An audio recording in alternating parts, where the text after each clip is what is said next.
ಅವರೊಂದು ಸಲಹೆ ಕೊಟ್ಟರು, ನೀರಿನೊಳಗೇ ಇಳಿಸೋನು, ಅದಕ್ಕೆ 2 ಫೀಟು 2.5 ಫೀಟದ್ದು ಇದನ್ನು ಮಾಡಿ ಪ್ಲೇಟ್ ಮಾಡಿ ಕೇಸಿ ಇಳಿಸೋನು, ಅದು ಒಂದು ರೀತಿ ಪ್ರಯತ್ನ ಮಾಡೋಣ ಅಂತಂದು. ಮತ್ತು ಅದ್ರ ಜೊತೆಗೆ ಇಲ್ಲೇ ನಮ್ಮದು ಡ್ಯಾಮ್ ಮೇಲೆ ಕೆಲಸ ಮಾಡಬೇಕು, ಕ್ರೇನ್ಗಳ ವೇಟ್ನು ಇಂಪಾರ್ಟೆಂಟು, ಅದನ್ನು ನಾವು ಚೆಕ್ ಮಾಡಬೇಕು.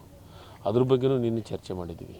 ಎಷ್ಟು ಟನ್ ಇರುವಂಥ ಕ್ರೇನ್ ತರಬೇಕು, ಅದರ ವೇಟ್ ಎಷ್ಟು, ಅದು ವೇಟಿಗೆ ನಮ್ಮ ಬ್ರಿಡ್ಜಿದ್ದು ಎಷ್ಟು ತಡ್ಕೊತೈತಿ, ಅದನ್ನೆಲ್ಲದನ್ನು ಚರ್ಚೆ ಮಾಡಿ ನಾವು ಇವತ್ತು ರಾತ್ರಿನೋ ಇಲ್ಲ ನಾಳೆ ಬೆಳಗ್ಗೆನೋ ನೀರಿನೊಳಗೇ ಇಳಿಸುವ ಪ್ರಯತ್ನ ಪ್ರಾರಂಭ ಮಾಡ್ಬೇಕಂತ ಮಾಡಿದ್ದೀವಿ.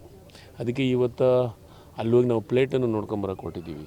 ಏನೇನು ಯಾವ್ಯಾವ ತಯಾರಿಯೆಲ್ಲ ಇದೆ ಏನಿದೆ ಅಂತಂದು. ಒಂದು ಟೀಮ್ ಹೇಳ್ತಾ ಇರೋದು ಪೂರ ಖಾಲಿ ಆದಮೇಲೆ, ಇನ್ನೂ ಒಂದು ಟೀಮ್ ಹೇಳ್ತಾ ಇರೋದು ಪ್ರಯತ್ನ ಮಾಡೋಣ ಅಂತ, ಅದು ಸ್ಟಾರ್ಟ್ ಮಾಡ್ತೀವಿ.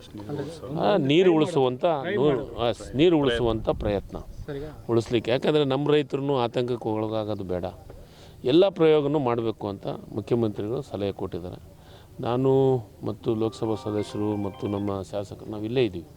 ಇಲ್ಲೇ ಕುಂತು ಏನೇನು ಪ್ರಯತ್ನ ಮಾಡಬೇಕು ಅದನ್ನೆಲ್ಲ ಪ್ರಯತ್ನಗಳನ್ನು ಮಾಡ್ತಾಯಿದ್ದೀವಿ.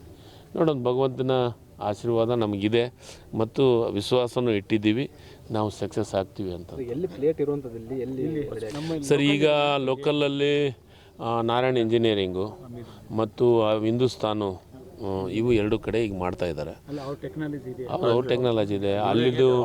ಅಲ್ಲಿ ಅವರು ಕನ್ನಯ್ಯ ನಾಯ್ಡು ಅಂತ ಡ್ಯಾಮ್ ಎಕ್ಸ್ಪರ್ಟ್ಸು, ಗೇಟ್ ಎಕ್ಸ್ಪರ್ಟ್ಸು, ಅವರು ಡಿಸೈನ್ ಕಳಿಸಿದ್ದಾರೆ. ಅವರು ಡಿಸೈನ್ ಪ್ರಕಾರ ಇವತ್ತು ನಿನ್ನೆಯಿಂದ ಕಾಮಗಾರಿ ಪ್ರಾರಂಭ ಮಾಡಿ ಶುರುವಾಗಿದೆ.